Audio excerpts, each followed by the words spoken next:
Miami has the Dolphins, the greatest football team. We take the ball from goal to goal like no one's ever seen. We're in the air, we're on the ground, we're always in control.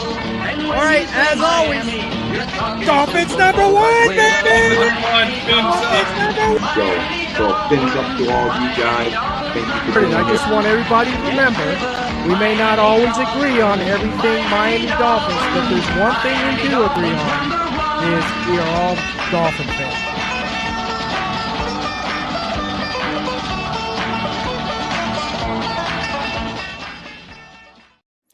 Hello, everybody. Welcome to Real Talk Fins Talk. I'm your host, Steve Malloy, and of course, joining me tonight is Rob Mosley, aka Dolphin Thirsty. How you doing, Rob? Hey, can't complain, man. Our Dolphins are 6-3 on top of the AFC East. Of course, as we will discuss today, the game didn't go the way we wanted this past week. End of the day, every team in the AFC lost, so no love lost or gained in the division standings. As far as home field standings during the playoffs, maybe a little bit of a loss. But overall, 6-3, trying to put a positive spin on it. We're a couple of days removed from it, no longer moping, and we're going to get over it. And there's good reason not to mope because we just about to be joined by none other than Brett, and he's going to join us here in the show 1 minute. So I don't know if that's a good thing or a bad thing to the viewers. We'll find out in a minute. Here we go. Welcome, Brett, and I will get that out of your face. Let's see. Now let me put him back in. That's all right. All right. There you go. How you doing, Brett? I'm good, guys. How you doing? How you doing tonight? Doing great. I'm glad you were able to make it. We've been trying to get you on the show for quite some time now. But I understand. Hey, family first. Apparently, kids like that trick-or-treating thing, and I forgot all about yeah, for it.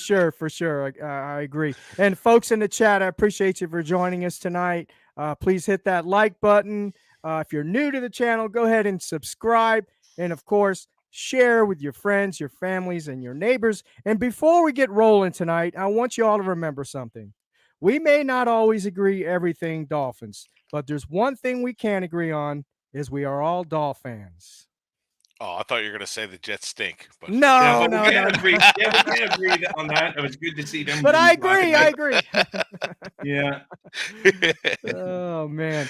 So, man, I know, Rob, we were just talking a little bit before Brett came on about we are 6-3.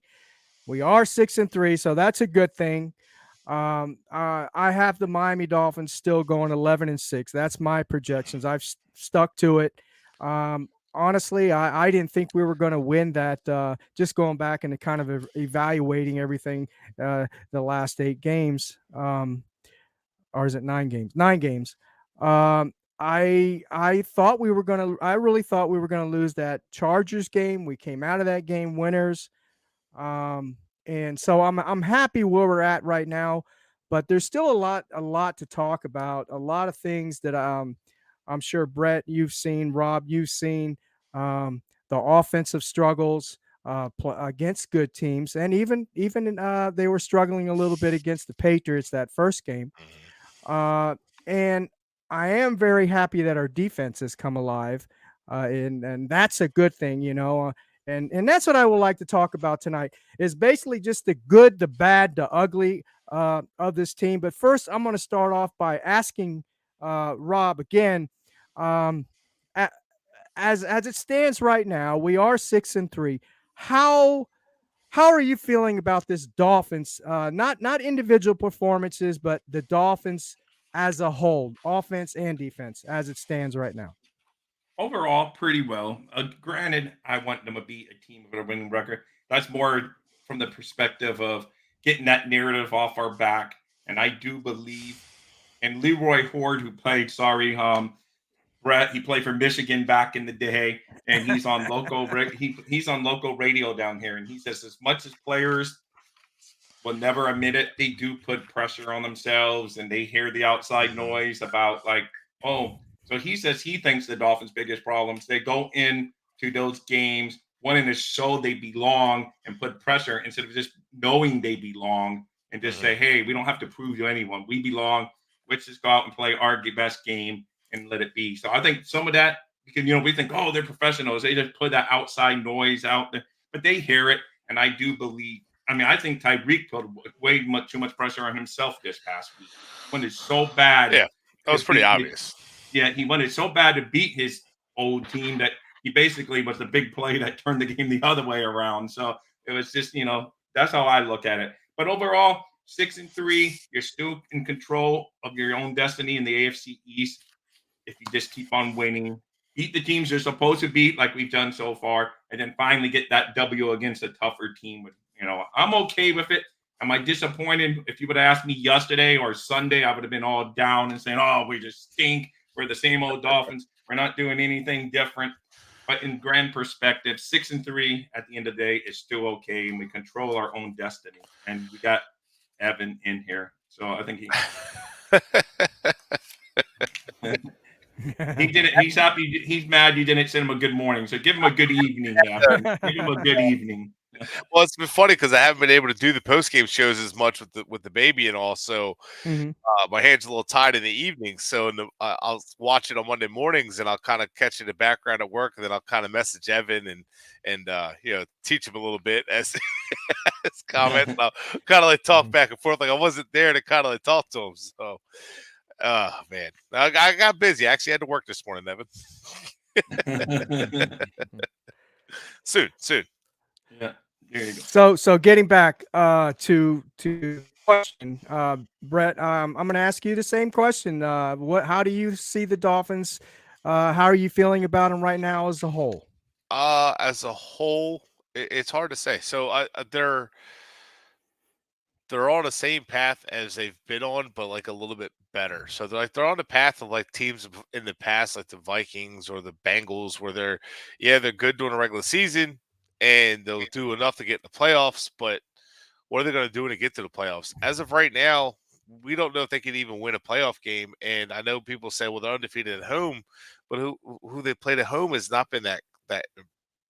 I won't say impressive because they've had some like dominant wins, but they played sloppy against the Giants, and some of the mistakes that they made against the Giants showed up against the good teams, and that's kind of something you don't want to see. Like you some of the same mistakes against the Giants we saw against Philly, then we saw them against Kansas City.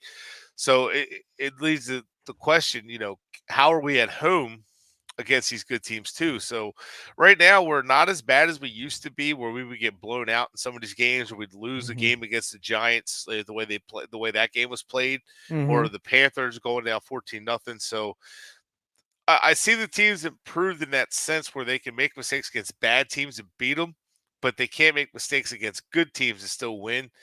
And I think it's going to come down to a few games. It's going to come down to Dallas in Miami. It's going to come down to that's a good defense and all around good team. Yeah. It's going to come down to playing Baltimore. In Baltimore, it's going to the 2 games against the Jets, especially if Aaron Rodgers comes back.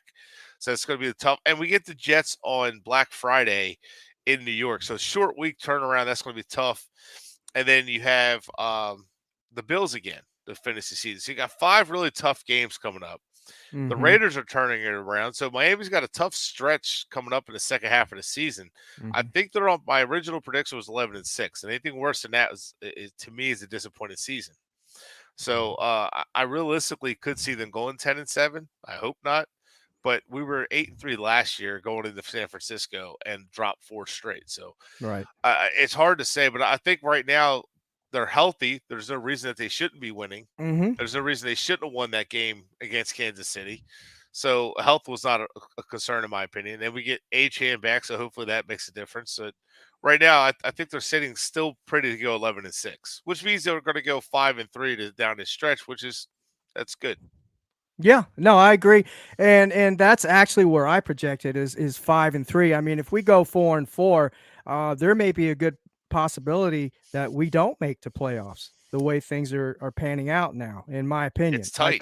It's going to be tight. It's tight. 10-7. You could have a logjam at 10-7 between the Chargers, the Dolphins, the Steelers, the Ravens. To me, the best route is obviously win your division. Right. Just win the division, and you got at least one home game. And you got a spot, because I don't want to get into some crazy tiebreakers that they have. Right, yeah. Like, points against them, this and this and that, because first it's a head-to-head, but then if that's like all even, and then if it's multiple head-to-head, doesn't even matter. Then they throw in other records. all that kind of stuff. If 3 teams finish, And that's so because they win your division, there it man, is. and you're in Yeah, control of it right now. Close it out, Miami. exactly. And that's why I wanted to win this game because one, change the narrative, win Hmm. against a good team, a Hmm. team. I don't care how like Patrick Mahomes is not playing at the level he's been that you're accustomed to seeing play. Still good defense, win the game, and the entire game Tua didn't play well. Those last 2 drives, he could have tied it and then and led them the victory, but we didn't, and it's like we could have had the first seed 2 years in a row. We could have been the number 1 seed, and basically, once you get the number 1 seed, you control your destiny. So if you Right. lose, it's on you. If you win out, the number 1 seed's yours. So it's disappointing because now you don't fully control your destiny, but you can control your destiny from here to the end to win the division. Hmm. Right. Yeah. No, I agree. I agree. Um, all right, let's talk about some individual performances. I know Brett, you're dying to talk about some individual performances. You text me and also you didn't get a chance to rant like Evan and I did on the overtime show. Nope. And Evan mentioned it in the comments here today. He did leave me speechless. I mean it but anyway, I digress. Let's talk about some of the individual performances, and let's start with the defense, Brett. We'll start with the good first. Mhm. Um, and so, what did you see good about this defense um, in the last couple weeks? Oh, they're starting to get momentum. They're starting to play with more energy. They're starting to play as a unit. Fangio's scheming now. He's no longer Mm-hmm. just kind of letting the guys do the thing and win the matches. Well, now he's starting to scheme a little bit more, and the guys are getting home. The linebackers, he really has to scheme. David Long's starting to play a lot better. Unfortunately, to me, David Long and Jerome Baker are kind of like the same style linebacker. So, but both of them have been playing better. We saw a lot of them not getting enough depth on the first drive, but after that, they settled in and they started getting depth in their coverage. They started like playing a lot better, and they were Mm-hmm. flying to the football. And it was against Kansas City. That was the best his defense has looked in a long time, like about a year or so. So that, I mean, that was really impressive to see. And whether Kansas City's having a good year or not, that was a very good performance by this defense. It gave up 14 points. Yeah. The defense has No, not given up a lot of points.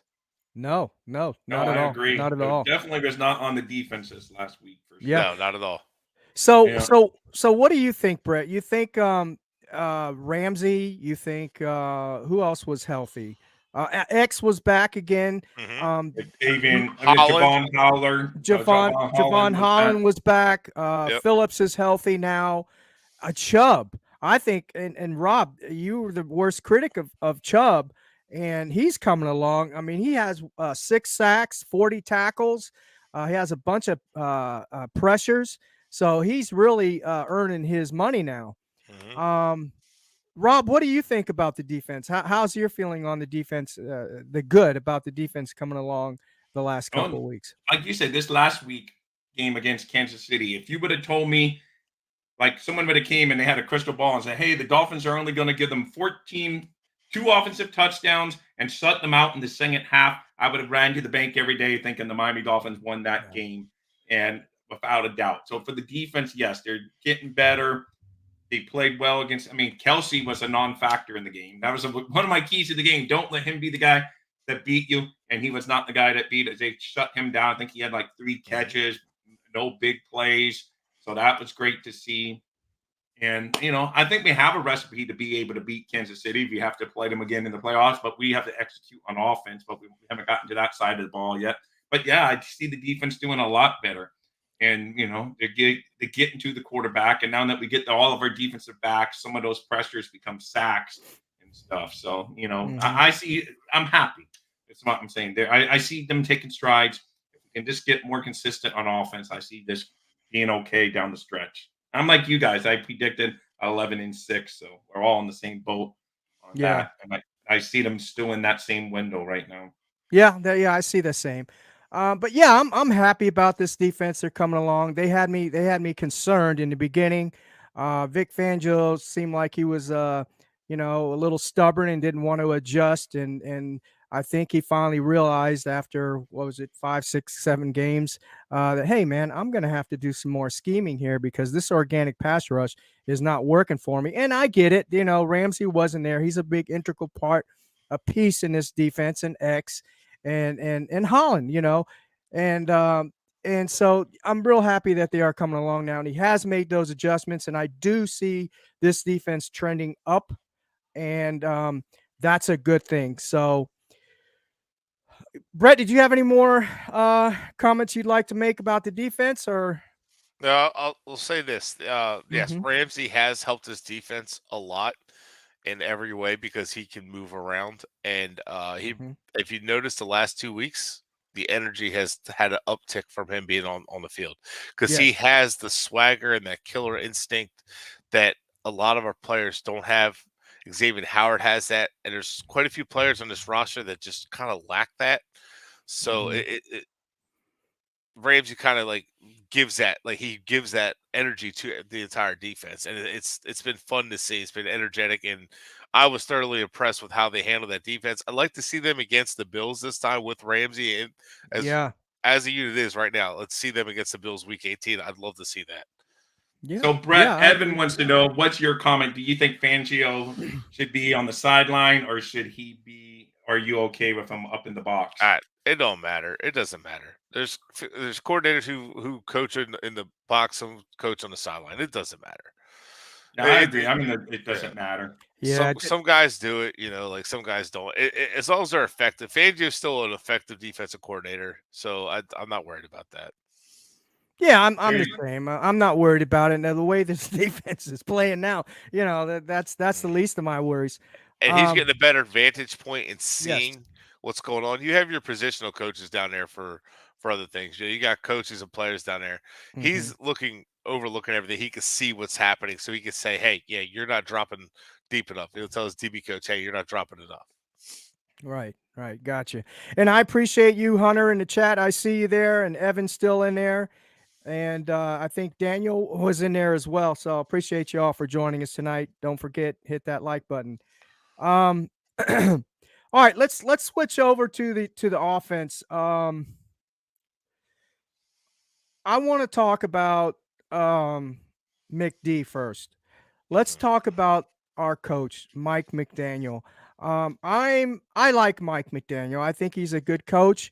The only thing I do not like about Mike McDaniel is his style, the way that he and like I was telling Rob, I don't know if what they're doing behind closed doors, but I like to see him a little more fired up, a little more doing the spot checks on his players if they make a mistake, and even if they do good, a positive reinforcement too. But I want to see a little more fire. I want to see him hold his players a little more accountable. And I still feel he has that lack of discipline as far as penalties go and things like that. And I understand the movements and all that, but he needs to clean that up, especially moving forward, going into December and the playoffs. So that's my take on Mike McDaniel. I like his scheming. I like his play calling. Um, Rob, how about you? What's your take on Mike McDaniel presently? Well, I'm still drinking his Kool-Aid, so to speak. So I like him overall. He's doing a decent job. And yes, is he ever going to be that Dan Campbell guy or someone like that that's going to rant and wave and talk on the side? Like, no, that's not his style. What they Mhm. do in the practice, we don't know how he holds him accountable in the practice and stuff. Mm-hmm. So if you want the raw guy, that's not him. He's just more of a motivator from the mental standpoint, giving positive reinforcement. So from that, I can see. And like he said, for the play calling, it's just very.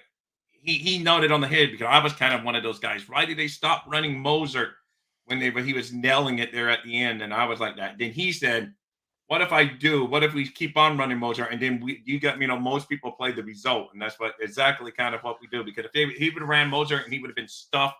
Oh my God! Why'd you go away from the? Why did you Mm-hmm. not pass me? You got Tyreek Hill and you got Waddle and you have all of that. So I understand from the coach. So that did open my eyes a little bit. And because I was, me after I talked to the game, I said, why wouldn't they run in Moser? He was averaging over 7 yards a carry. he was killing it, especially running kind of to the left, looking at the TV screen, and he was like getting big, and then they went away from it. But overall, I like him. I think he's a good coach. We got to remember he's still learning on the go. Yes, it's year 2. There's no excuses for him. But as Mhm. far as raw guy, you're not going to get that. I still like him. I still think he has the potential to be our long-time tenured coach.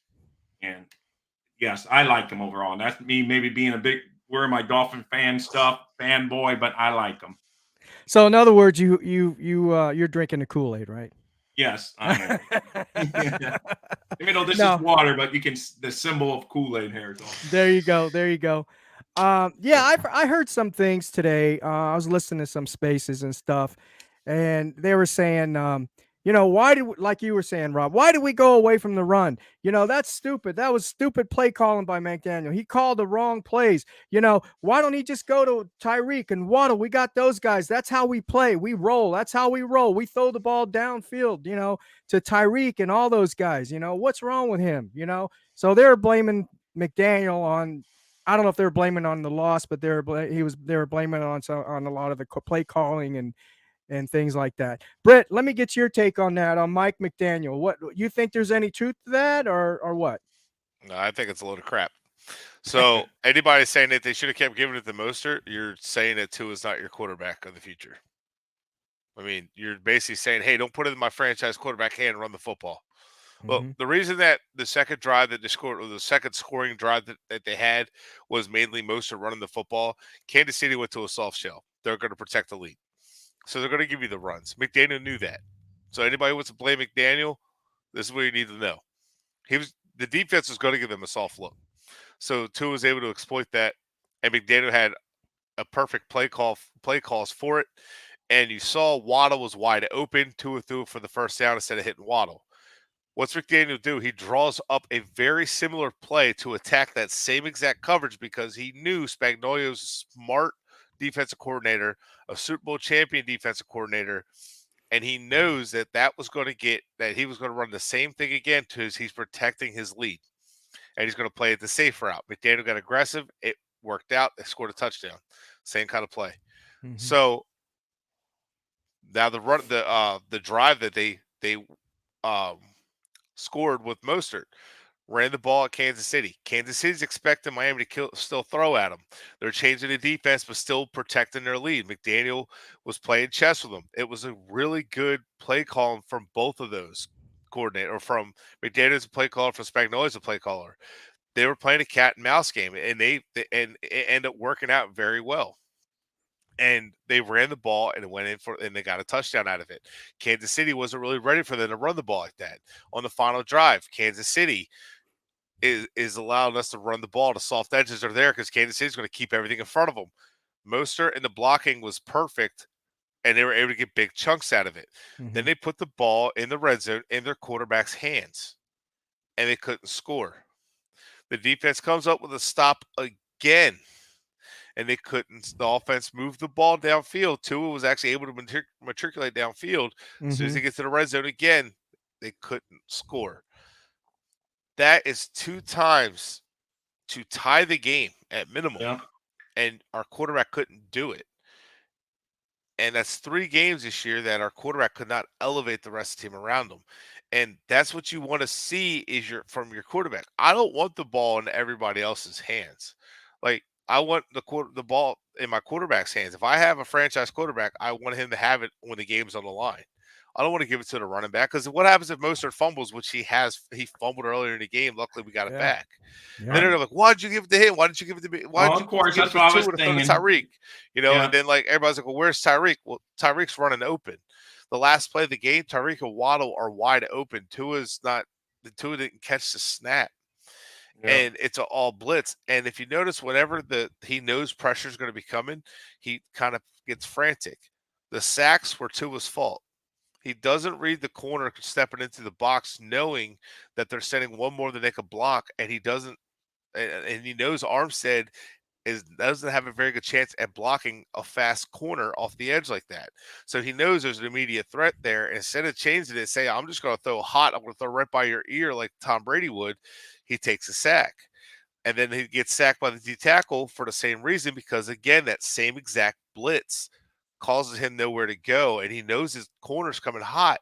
Well, it doesn't matter if the guard gets beat by the D tackle if he knows the corner's coming hot, because he could throw it right by where the corner's at, and boom, hot. That's your hot route, and he's Hmm. not recognizing that. He's not recognizing his outs. That Right. play to Waddle, he didn't recognize that the there's a wide open tight end in the flat, and that they were at too high coverage when they rolled the safety down after the snap. And he's looking at it as if they never rolled the safety down. Well, now he's throwing it to Waddle, but because they rolled the safety down, the tight end's wide open. And because they dropped the cornerback off to cover Waddle. So now you have a wide open tight end who can get you 5-10 yards first down and keep the drive moving. But instead, you throw a bomb that kind of deflates you. Now you're in a 2nd and 10 instead of being in maybe like a 2nd and 2. So McDaniel, to me, called a good game. I don't understand. I hate when the people, fans are blaming the coaches and blaming everything else. The team, the players aren't executing. Tyreek obviously had a dud. The one drop he had and the fumble. The other drop that everybody wants to put on him, he's running a post and Tua throws it, and Tyreek's doing this behind him, Yeah, behind the that was direction he's going. That's yeah that's quarterback for a guy who's accurate, right? yeah, and a guy who says he has keyhole accuracy, and then he throws the pass like that. You have to be a little bit more consistent. Yeah. So, Yeah. Let me. All right, and we'll get to the elephant in the room, Tua Tagovailoa, because I know a lot of folks don't like to hear any kind of critiquing on their quarterback, and and rightly so. But here's the thing. I want to ask you, and I've been dying to ask you this question for a while. I mean, I know I probably could have texted it, but anyway, um, I want to know what's your feelings on the offensive line. Do you think that our players are playing at a good level, or is it more of McDaniel scheming and disguising um and camouflaging the deficiencies um, of the players on the O line? a little bit of both. So I think Austin Jackson is getting better. Hmm. He's played better, a lot better. So I think Jackson's playing better. Connor Williams has been good when he's been in there, and Yes. Teron Armstead he missed quite a bit, um, more than you normally see. He's a good run blocker, not a dominant run blocker. Um, but those three pieces, the offensive line was solid yesterday or Sunday. Hmm. Hunt does his job. These guys aren't, other than Connor Williams, these guys aren't out there just like dominating at the line of scrimmage, control the line of scrimmage. But a lot of the scheme is to hide deficiencies in the offense and the offensive line and to get the ball out quickly. But I think a lot of it, the offensive line has not looked bad when they've had to hold on to the ball when the plays go off the rails. The offensive line has actually played well. Hmm. They've done well, and a lot of it is because defenses are only able to send four. But we've seen this offensive line struggle to block 3 and 4 up front by themselves. Teams wouldn't even have to blitz, and they would get home, and that was frustrating. Hmm. Um, they still struggle with power, defensive linemen, so that's still like a worry with the Jets and Buffalo. Right. But overall, like the offensive line has really not been a problem.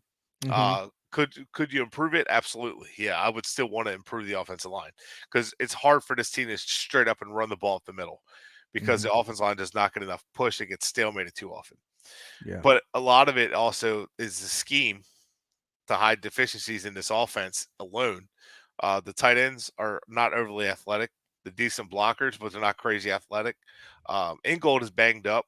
I don't know if you guys know that he's been in a boot after every game, so Yeah. that's Yeah, why he's Yeah. not the same Yeah. Ingold taking people's head off. And it's also hiding the deficiencies of the quarterback, Mm. and it's helping him get the ball out quickly, which helps the offensive line as well. Right. So, and then when you're able to do that, able to keep moving the ball around and they don't know who's getting the ball, you're able to run the ball. Hmm. So, and to talk about the offensive line with the run blocking, they've done their job.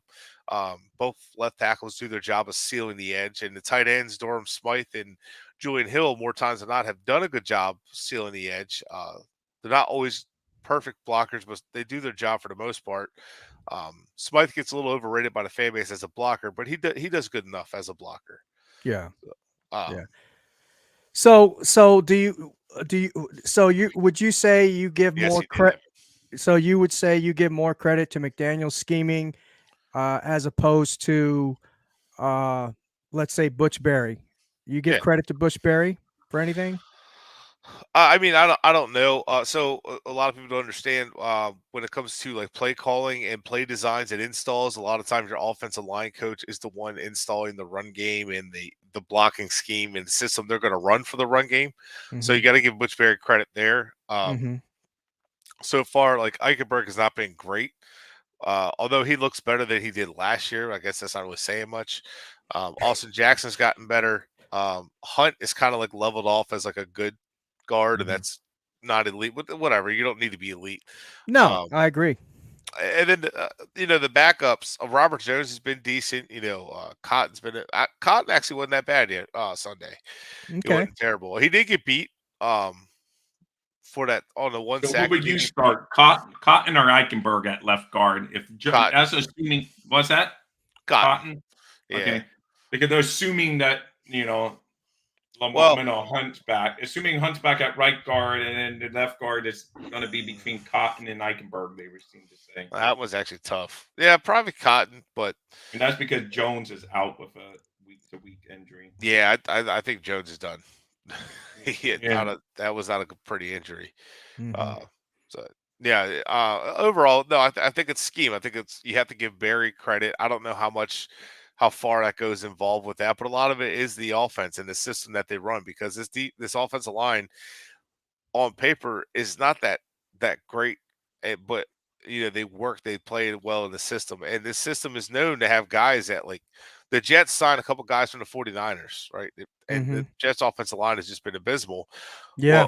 Well, and their system isn't quite the same. It's just the same basis, but they're not running it quite the same, and it's not been that good. But also, the quarterbacks do help, and Tua does help by getting rid of the balls quickly. Yes. So you Exactly. do have to give him credit there. And I've said that before at the beginning of the season where the offensive line actually didn't look that great. And Tua was actually maneuvering in the pocket very well at the time and getting the ball out. The first couple of weeks, he did really well in that aspect. And everybody was saying the offensive line, this and that. Like, can you give Tua some credit? Because he's maneuvering the pocket Yeah. and avoiding pressure against the Chargers. The offensive line was not that good. And Tua Brett, made him miss. did you watch the All 22, the Chargers game, Brett? Yeah. Okay, did you notice that Tua was taking a 2-step drop? Mm-hmm.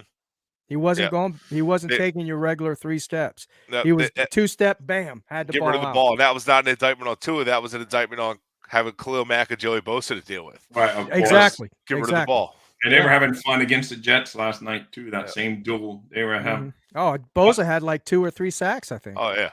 Yeah. Once you get he's a good back, receiver. Evan. Once you get Achan back, Evan, I don't think we're going to be using Ahmed too much. But right now, it's like it's either Jeff Wilson. I mean Mozart, but you need to spell Mozart sometimes. It's either Ahmed or Jeff Wilson. You probably want Jeff Wilson, I guess, is what you're saying.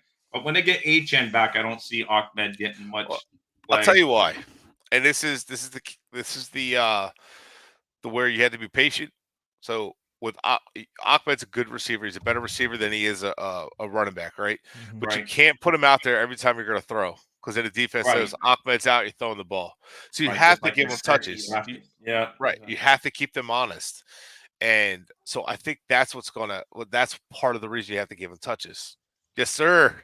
I made it this time. But no, I just I think that's part of it. Like you have to keep the defense honest, and you have to give them carries, and that was the thing with Gesicki. People knew, like the teams knew, okay, hey, they're not. I just think he means why play him at all is what. Well, I mean, Jeff Wilson isn't reliable as a receiver. Yeah. McDaniel. He might like Jeff Wilson, but I think that was Greer giving him a makeup for missing on Edmonds because I don't think McDaniel wanted Edmonds or even saw him as a fit, and he clearly wasn't. That Jeff Wilson lost his reps to Deebo Samuel in San Francisco with Mike McDaniel as the run game coordinator. Right. So that should tell you about Jeff Wilson. He's probably just not consistent. That and McDaniel's playing it safe with his backs to keep them fresh because you got a whole nother half of the season to go. And these guys all have injury histories, every single one of them. Right. So he's trying to keep everybody fresh. So, Gotcha. Evan, And that's what I just answered your question. and Rob, before we move on, Rob, I wanted to promote your show, of course. I forgot to do that, but what do you got going on with DolphinThirsty.com and Dolphins Thirsty on YouTube? Dolphin Thursday YouTube. I'll be on tomorrow at 10 a.m. Probably be my last show for the week until maybe Sunday. Even though there's no game, but I think I'm going to. My one son who goes to the University of Florida is turning 21. You only turn 21, of course, one time, like every year, but that's a big birthday. So we're going up there. It falls this year because his birthday falls on November 10th. But this year, school is going to be closed up there on November 10th in observation of Veterans Day. And thank you, Brett, for your service, and Steve for your service, by the way, speaking of Veterans Day. So anyway, we're going to be up there. So tomorrow will be my last show, 10 a.m. on Dolphins Thursday. If you guys never checked that out on YouTube, please go nail that subscribe button. It helps the channel. Yes. Trying to sneak into the 500 range. I'm in the 450-something range, so trying to hit that. Well, we got to get those numbers up. Yeah, got to get that to 500. Yeah, exactly. Absolutely. And DolphinThirsty.com, there's all Dolphin things. Actually, I'll be trying to get something out either today or tonight. Just all things Dolphins. So thank you, Steve, for letting me. No, absolutely. And Brett, what do you have going on at Fins Talk Sports Network? So right now, because of the family stuff, we kind of took a step back. Dave is going to step out and do his own thing. I'm working with Bobby on doing maybe one of my own show. Definitely going to try to help out with like No Holds Bar if we can, and maybe get something going with that, and get some wrestling talk going back on. So that's always been fun for me, talking wrestling. I really enjoy that because it's less for me. It's just more entertaining and less. Definitely more entertaining. Serious. No stress. Yeah, less right. serious. Yeah. It's more fun. You could say, "Oh, that's such a stupid decision," but you're just having fun with it. And it's a good time, and it's something my daughter also enjoys. So getting that, and cool. then going to try to get Fins Talk OT a little bit more, but just try to get it a little more as I can. But a lot of my evening time is with my daughters and my wife, so I try to spend as much time as I can with them. But I'm definitely going to try to get a couple shows going with that. So, well, that sounds good. I'll be on the lookout for you, Brett and Evan. We are on Tuesday. Thursday's coming fast. That's Thursdays normally his bandwagon night where he's all 100% positive. You better snap out of it. It's like a switch flip. You better flip that switch soon. Thursday is coming soon, my friend. Yes, I told Evan on his show, on the pregame show, I commented and said, "Look, I'm taking the Dolphins to win this game," and I didn't have them in the preseason doing it. And that's 3 times I've done that this year where I didn't have them in the preseason winning. It took them winning, and they let me down every time. And I'm like, you know what? And pick them to lose your next game that you had us losing in the beginning, Brett. Yep. Well, I'm like, that's it. I'm not taking them anymore on that one. Yeah, exactly. Yeah, Brett. Evan, get your stuff together, man.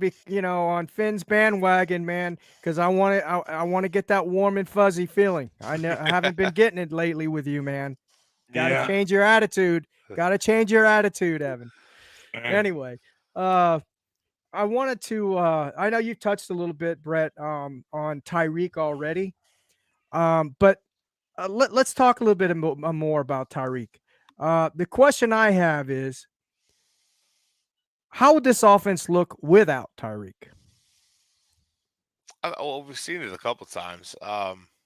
They still get the speed with Waddle. We know that Waddle could still stretch a defense, and we know that you can still put him in motions. Cedric Wilson, when you put him in motion, they get him separation. It wouldn't be as exciting, as fun. It would be definitely easier for defenses to take receivers away and threats away because Tyreek creates such a vacuum of defenders to stop him and to cover him. And Justin Reed before the game even said it. You stop the run, and that way you can put more eyes on Tyreek and see where he's going. And that basically just tells you they're going to stop the run, put the ball into his hands, and they're going to focus on where Tyreek is. Well, if you take that element out of the game, and then it's like, well, now we could basically focus on Waddle. And I like Waddle, but he's not quite the same as Tyreek. So you might have a better chance of stopping Waddle. And now, Cedric Wilson, who's a decent receiver, and Claypool, these guys are a lot easier to cover and manage. Our tight ends aren't threats. And now it's like you're kind of limiting the offense. And one of Tua's security blankets, which is Tyreek Hill. And that's not necessarily a negative Bad thing to thing. say about him, because a lot of receivers, a lot of quarterbacks have a security blanket in that Oh, sense. of course, Kelsey for Mahomes, and you got a lot of them. So, Or could it be sure. addition by subtraction? How many times have you seen a receiver go down and all of a sudden the quarterback's like dealing because he's not trying to force the ball to that receiver? Now all of a sudden Right. he's trying to balance it out, throw to this receiver, throw to that receiver. We've seen that quite a few times. So maybe that could happen. Would that surprise me? No, not really, because defenses don't know where the ball is going to go. Tua is just going to throw it to whoever and not force it to Tyreek. But we've seen it a couple times this year when Tyreek is on the sideline, and it just kind of like fell flat, especially against the Eagles with Cedric Wilson, that infamous face mask. Just didn't seem to work out. Yeah. No. Yeah. That's a good point. I kind of had a tendency to think that this offense would be totally different. It would be, and you said it will be totally different. It just that we're going to have to utilize pass the ball around more and utilize different receivers and things like that. So it does kind of change the whole perspective, of the offense. Now let's talk about the elephant in the house. Tua Tagovailoa, quarterback. I'm gonna. Rob and I have discussed this back and forth, and we've talked about this. So since we've got you here today, we're gonna put the pressure on you. But what do you think that Tua Tagovailoa limits Mike McDaniel's play calling or scheme, or kind of limits him to what he really wants to do? In other words, is this offense tailor made around Tua and only Tua? And what's your opinion? I don't know if the offense. So yeah, the offense is tailored around Tua. The one thing I've always noticed about the Shanahan offense, they always seem to be able to adapt the passing game to the quarterback and just change elements of it and just adapt elements of it, because the Shanahan offense was originally derived from the West Coast and has just expanded to all different kind. I mean, we're mainly running a lot of the Mart systems. So I think Tua does limit the offense in the way of he's never been known to read defenses post snap very well or consistently.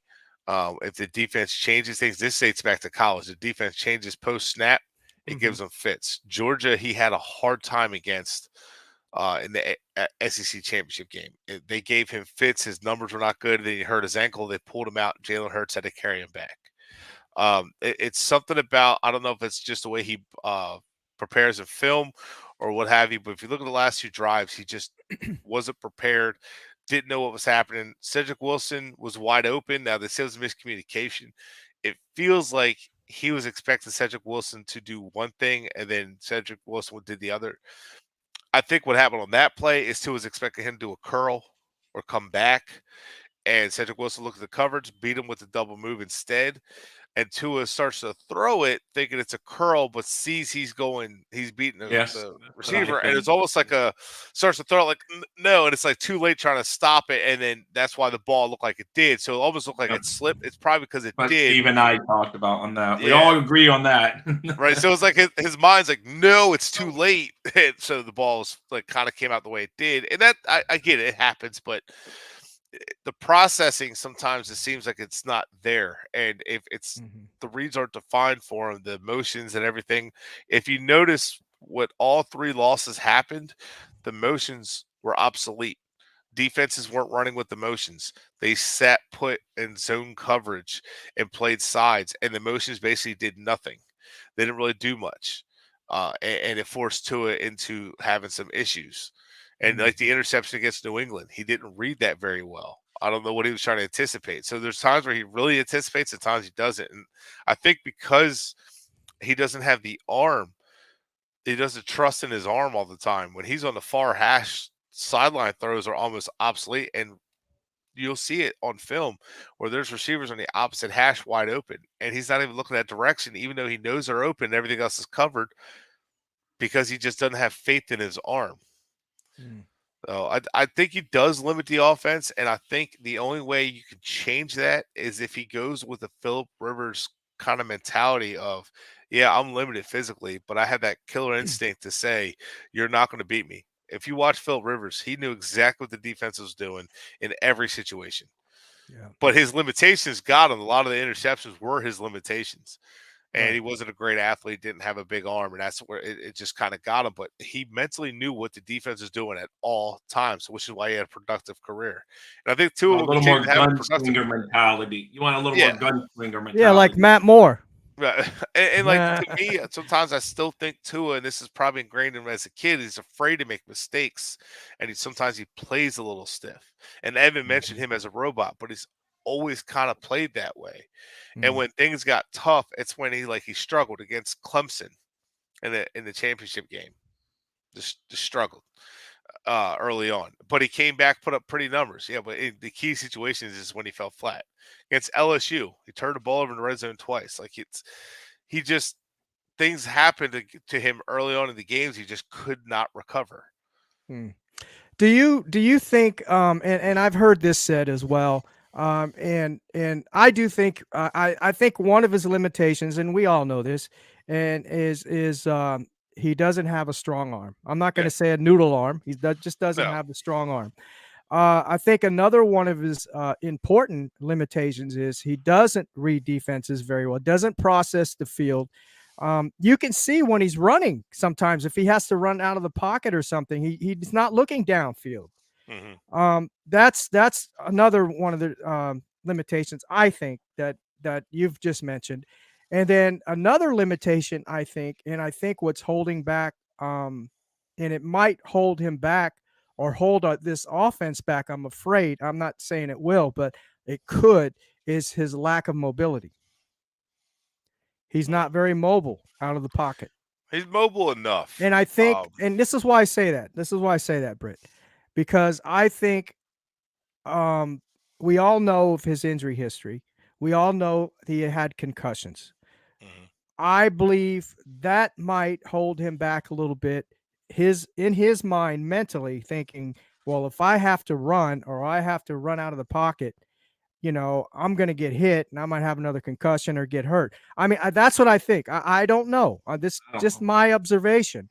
He will run sometimes. I mean, he will run, but he's doing a good job too. He's sliding, which I like to see, and he's getting rid of the ball that he never used to do, previous years. So I'm not criticizing him or bashing him. I'm one just play saying, against New England, I was like, "What are you doing?" To he almost like trying to juke the guy out, and he gets hammered. I'm like, that I didn't like. Come on, Tua, that's that not I you're didn't not like. going to run But through that guy. But the point I'm making, I guess, is in these playoff games, you see Herbert, you see Mahomes, you see Lamar Jackson. I know none of those guys. I understand that. Not comparing them. But you see a lot of these mobile quarterbacks, even Burrow gets out and runs. I mean, he's got some moves, Yeah. The only one that I can compare it to, and I may be wrong here, is Jared Goff. Probably he's not very mobile. You don't see him doing a lot of running or extending plays and things like that. Do you? Yeah. I don't. He can move. I don't think it's not his game, but he can run when he needs to. Yeah. He's a good enough athlete. Like Tua's a good enough athlete. Oh, the yeah. problem with all of his injuries, like dating back to college, he tried to be a better athlete than he was. So in high school, he was a dominant athlete, obviously in high school. But once he got to the NFL or college, he became like an average at best athlete. And he was considered a dual threat quarterback, but he really was never a dual threat quarterback. He could move. Well, we're comparing him to we're comparing NFL and high school, so he's still a damn good athlete if he's in the NFL. Right? But he's I understand he's good enough to get out of trouble. Yeah. But he's learning when to get down.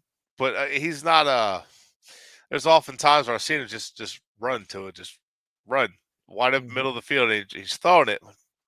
incomplete That pass. may be He a could have just product of ran. our offense too, though, because I mean, Skyler got a lot of action, and we know he has some wheels, and he never Mhm. took off running either. So I don't know if it's just, Do you you think know, it's who a knows? team thing? Do you think it's the organization or it's the coaching and says, "Hey, don't run, just try to throw it or get rid of it," or what?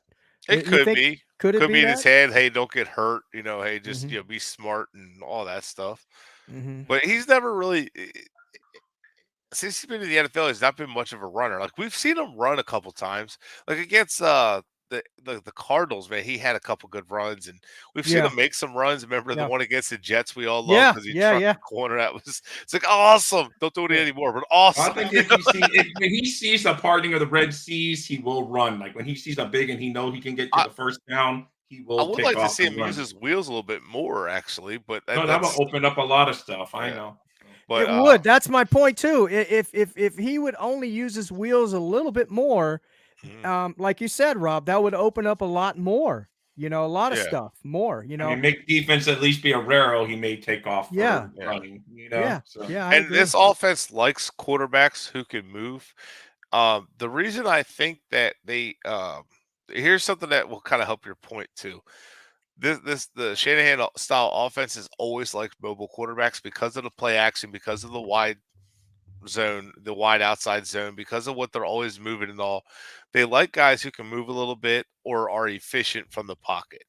So we've seen like guys who are not that great at quarterbacks have success, and we've seen guys like Kirk Cousins who at the time when he was younger he could move better.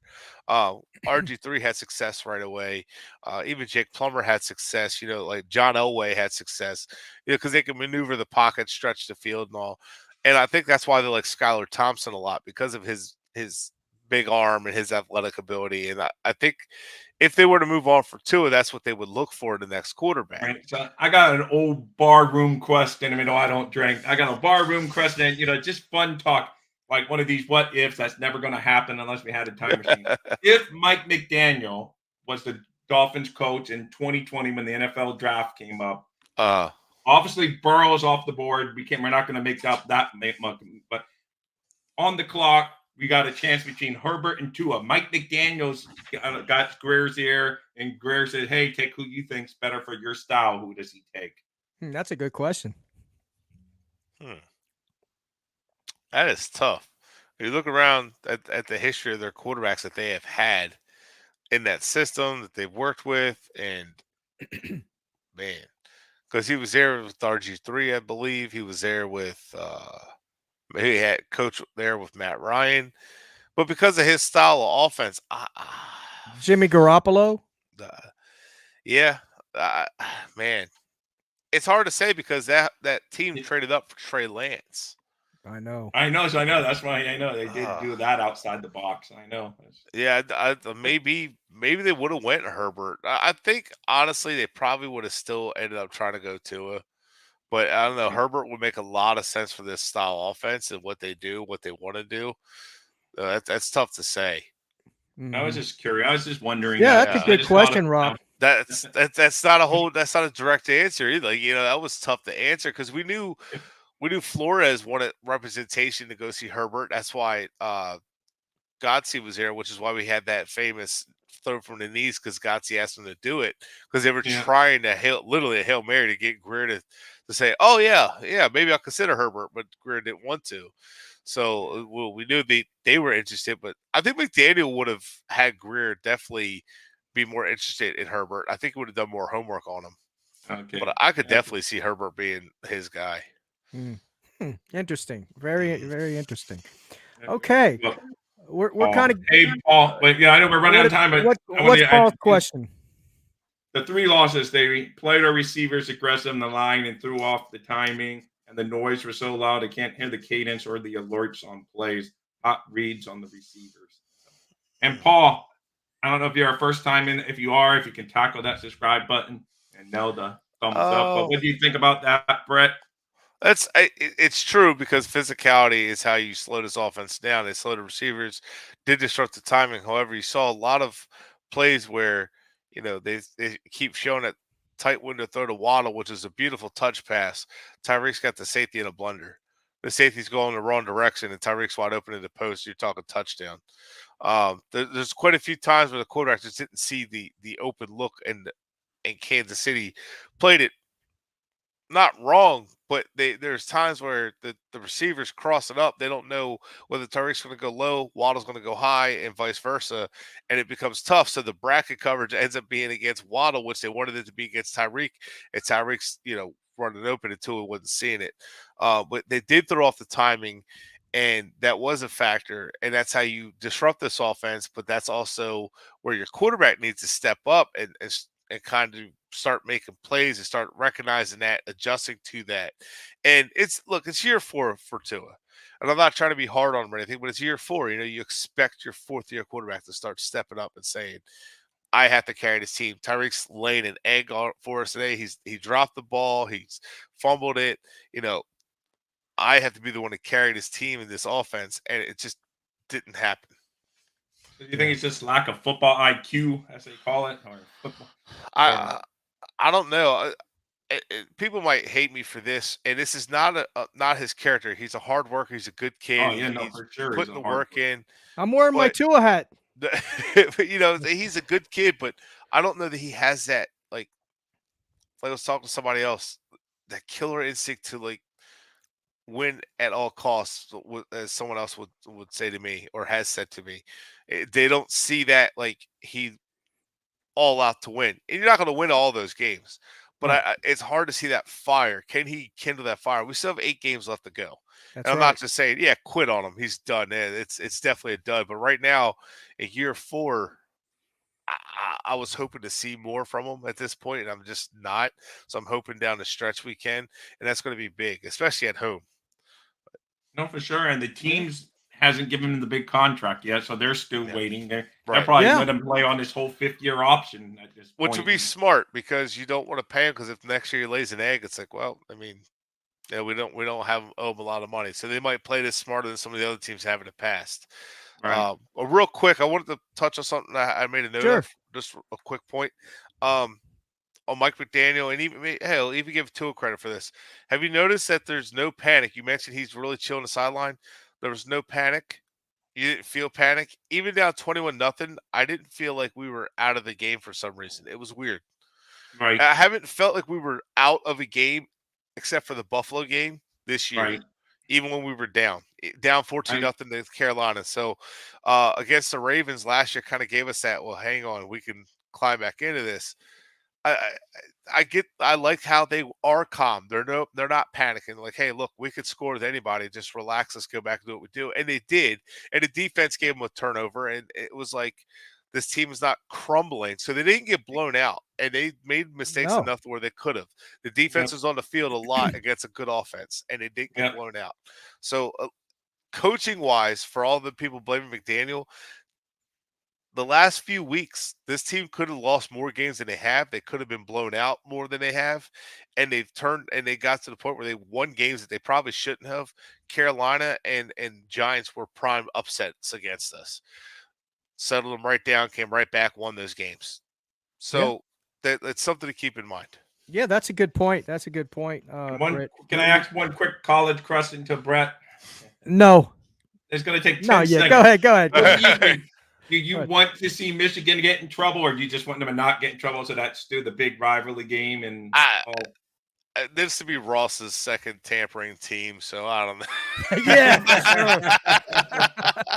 Yeah, exactly. I got to root against Ross and for Ross. No, I don't. It doesn't really bother me that much.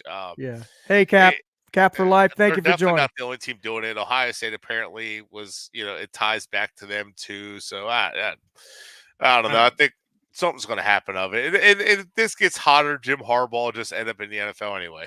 I know, that's what I was saying. That's all that would matter. An NFL team would take a crack at him. So Stephen Ross won't be happy. No. All right, well, guys, we're getting down to the wire here to the show. Rob, I want to thank you as always. Britt, thanks for joining us. I know with your busy schedule with work and family life. I got you. I understand how that is. Yeah, but I appreciate you taking the time out. I've been trying to get you on here for a month? Yeah, it feels something like that, right? I've been trying. I know you have, brother. But I just want to I want to ask one question to both of you guys. I'll start with you, Rob. Okay. How do you see uh, this Miami Dolphins football team moving forward? Like you said, I still have 11 wins. You figure if they just win the remaining of their home games, which is a couple tough games, the Cowboys and the Bills, if you Mhm. win all those games, you're in good shape. Get a couple maybe on the road, maybe get one. I mean, against the Commanders on the road, something. You're in good shape in the AFC East.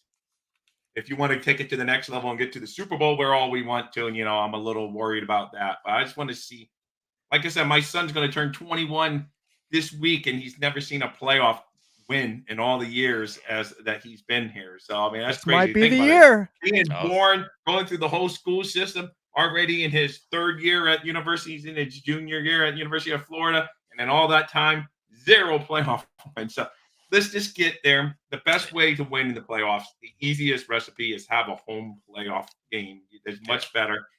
And that's what I want to see. I just want us to win the AFC East. It's there for the taking because it's not like Buffalo is as great as we all thought. And can Buffalo get hot and get as great as we all sure. thought? Yeah, but right now they're not playing like all of that. They had a couple of games that they squeaked out against the Giants and stuff. So, I just say stay in control of your own destiny. Win the AFC East. Get that first playoff game out of the way, win, and then you can get hot in the playoffs and anything can happen. So, let's Yeah. see. Britt?